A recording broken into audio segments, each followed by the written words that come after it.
Hi guys, welcome back from somebody who has a bit of a self-obsessed shoe addiction. I'm going to take you through today the current shoe rotation that I'm wearing to support both my training, both in a running sense and in a gym sense, and my racing shoes. Just a wee bit of a disclaimer, I'm not sponsored by any of these companies as much as I would love to be, so if you're watching and like to sponsor me, please reach out, but I'm not sponsored. These are shoes that I wear. I've tried a number of shoes over the years, and these are the ones that I'm currently wearing, which I quite like. So just because they work for me doesn't necessarily mean they work for you. However, hopefully it gives you a wee kind of insight into the different types of trainers I wear for different sessions.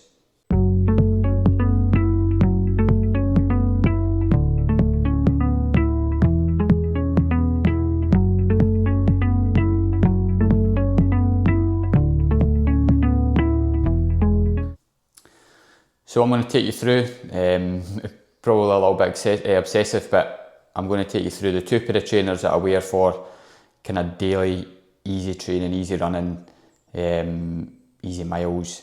I'll then take you through, I've got a couple of pairs that I rotate for my typical interval sessions. I've then got a couple of pairs that I wear for both my gym works, that would include lifting and then any kind of Metcon Hyrox specific stuff. And then I've got two pairs that I rotate for racing as well, both for Hyrox and for road races as well. Okay guys, so the first one that I'm going to go through is the Asics Super Blast 2. I must admit this is not the first pair of these I've had. I previously had the first version of Super Blast, and these are my second pair of the Super Blast 2 as well. These are probably the ones that I wear more than any other shoe.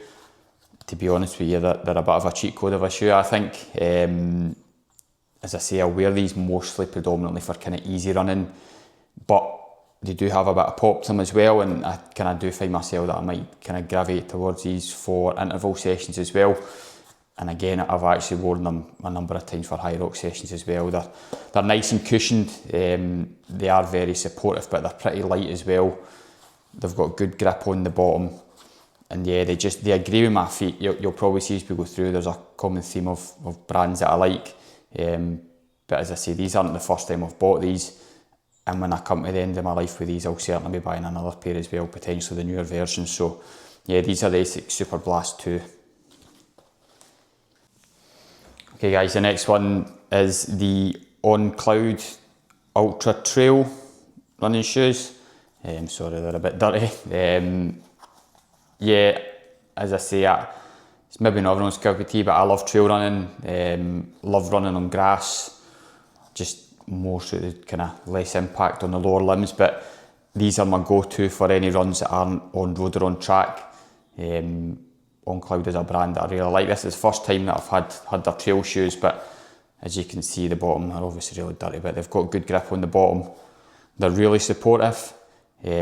But they're also pretty light as well, so yeah, they sit nice on my feet. I always think that On Cloud they feel quite narrow, and I naturally have narrow feet, so they feel a kind of good fit on the feet. So yeah, these are the ones that I'll wear for kind of any easy trail running, grass running. Again, I have found myself kind of gravitating towards them, maybe if I was doing some form of intervals on the grass or the trails as well. But yeah, these are really good, very versatile, good shoes that I like.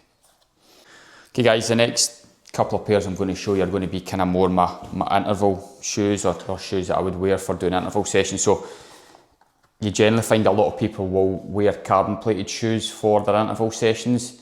Not that there's anything wrong with that, but personally I don't. I quite like wearing cushioned shoes, and there's probably a number of reasons for that. Number one is probably just more from a kind of support point of view. I think if you wear your carbon plated shoes too much, it can put a bit more strain on your kind of calves and Achilles, and you then become accustomed to them and you didn't really feel the benefit come race day. So as much as they're maybe not as fast, I do quite like wearing something with a wee bit of cushion still for my interval sessions.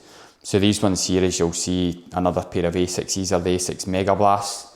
I haven't actually worn these that much. I've maybe worn them about 5 or 6 times, but they're a kind of more upbeat, typically slightly faster shoe than the Super Blast 2. But again, really nice. I really like them on my feet. They've got a nice kind of thin upper mesh in them as well, which keeps the weight down. Good grip. Do feel a wee bit more pop than you do with the Super Blast 2, but they are supportive as well. So if you're looking for something versatile, these could probably range across anything from your kind of easy runs into your intervals and your speed work. These are a good choice. I like them. So yeah, that's the Asics Super Blast. Sorry, the Asics Mega Blast. Hey guys, the next one is back to the trusty On Clouds. These are the On Cloud Monster Hypers. Again, like my Mega Blast, these are relatively new. I haven't worn them loads, but I do like them. I've worn them maybe about 5 or 6 times, and yeah, I find them pretty good. The kind of reason I went for these was, as I've shown you already, I've got the On Cloud trail shoes, and I've previously had a pair of On Cloud Boom Echo 3s, which are their kind of carbon plated shoes, and as I said, the On Cloud, I feel like they sit nicely on my feet, so that's why I bought these. These are kind of similar to the Mega Blast in the sense of they're good across a range of distances and types of runs. They're not carbon plated, they're kind of standard plating them, but I do like them. They've got a bit of kind of give in them. Again, good grip on the bottom, and yeah, I say On Cloud agree with my feet. So you know, I've not worn them loads, but any time that I have worn them, I quite like these. Okay, next we'll move on to shoes that I'm wearing for gym work. So these here are kind of more of a lifting shoe. The Nike Metcon 9s, I believe. I've had these for a fair while. I must admit, if I'm training and lifting, certainly squatting and deadlifting, I quite like wearing my bare feet. But these are a good versatile shoe for lifting. They're quite solid on the bottom, kind of nice solid heel in them, which you obviously want for your lifting. What I would say is that I certainly wouldn't be wearing them for anything other than lifting. They're no runners. I wouldn't be looking to do any kind of Hyrox specific sessions in these, but if you're looking for a solid lifting shoe that you can also use for, you know, movements like burpees, lunges, those sort of things, then yeah, these are a pretty solid choice of shoe. Okay, so the next one that I'll move on to, these are the Puma Deviate 3s. They're not the elite versions, they're the standard Deviate 3s, and these are kind of my go-to shoe for anything, you know, kind of gym related, Hyrox related, whether that be, you know, simple things like lunges, burpees, ergs. Typically I wear these most of the time in the gym because they live in the gym and my easiest go-to shoe. However, I do actually really like these. They're not the elite version, so it's not a full carbon plate that's in them. They've got a kind of power plate, but they're very good, specifically the grip. If you're doing any sled work, any burpees, lunges, things like that, they're really good. They're really comfy, and they're nice and light. You can run pretty decent in these as well. So these are generally my go-to for anything, as I say, Hyrox specific. Training wise, they're good, they're nice and versatile. And yeah, I bought these initially when I started Hyrox last year, as what I thought was going to be a racing shoe. I wore them once. They're probably not the fastest runners in the world, just due to not having a full carbon fibre plate in them. But they are very good, they're very versatile, and these are probably one of my shoes that I wear more than any others, certainly for any gym work that I do. Okay, next I'm going to move on to the racing shoes, probably the ones that you're most looking forward to seeing. So these featured in my last video, and I actually bought these initially for Hyrox. These are the New Balance Fuel Cell Elite V5. These are kind of New Balance's top tier marathon, half marathon shoe. They've got a full carbon fibre plate in them. What kind of drew them to me initially was the solid grip on the bottom, and I have wore these in a couple of races, couple of Hyrox races, and they're pretty spot on, to be honest with you. There is more aggressive carbon fibre shoes out there, but these are, in my opinion, they're very, very stable. They've got a nice solid plate on them. As I say, the grip's nice and light, nice and grippy, and they're nice and light. As I say, I wore these a few times in races. I haven't worn them in most recent couple of races, but I would have absolutely no qualms about wearing these again. And these are certainly my go-tos for any kind of high quality sessions that I may do, or any road racing, 5Ks, 10Ks, half marathon, then these would be my current go-to shoe.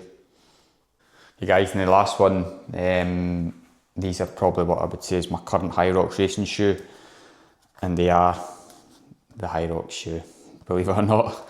I must admit, I'm not somebody generally gets sucked into marketing, and when I saw these coming out, I thought they might have been a bit of a kind of overhyped shoe, but I thought I was going to try them anyway to see what they're like.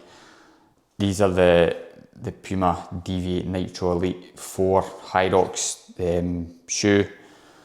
The big thing initially that drew me to them was the grip on the bottom, and one thing I will say, when I put them on, as much as I like the grip on the New Balance and on the Puma Deviate 3s, the grip on these are next level. The confidence that you've got on the sleds, especially wearing these, is absolutely second to none. I must admit, I don't think they feel as fast running wise as the New Balance or other carbon plated shoes that I've wore, but that extra confidence that you get through the grip on the sleds, the stability through the lunges, the wall balls, for me makes them an absolutely excellent choice for your Hyrox racing. These are the ones that I wore recently in Malaga, and as I say, I've got both my Pro and my Open PBs wearing these. Yeah, they're a very good shoe. As I say, I thought the marketing run about them might have been a bit overhyped, but no, for me, I really like them. Would really recommend. So yeah, guys, hopefully that'll help. As I say, it was a kind of short video, but that is my different shoe rotation at the moment that I'm wearing for different types of runs, different sessions, gym work and racing. Hopefully that helps. As I say, this is not me saying go and buy these shoes. These are shoes that I currently wear and I currently like. However, everyone's feet's different, everyone has different preferences. If you have shoes that you like and you agree with, then stick with them. If you are looking to add a different type of shoe or a different brand of shoe to your shoe rotation, then these are certainly worth looking into. What I will say is, I was going to touch on it when I was talking about the racers. For me personally, I like to keep my racing shoes for racing. I know a lot of people do wear carbon plated shoes for a lot of different type of sessions. Me personally, I don't, but that's just personal preference for me. But yeah, as I say, I've been involved in running for most of my life. I've went through a lot of shoes over the years, and these are ones that I've found work for me. So yeah, if you've got any questions at all, please leave a comment or drop me a message on Instagram. I'm more than happy to have a discussion. And yeah, hopefully this helped, guys. Don't forget, like, subscribe and share. It'd be much appreciated. And thank you. I'll see you in the next one.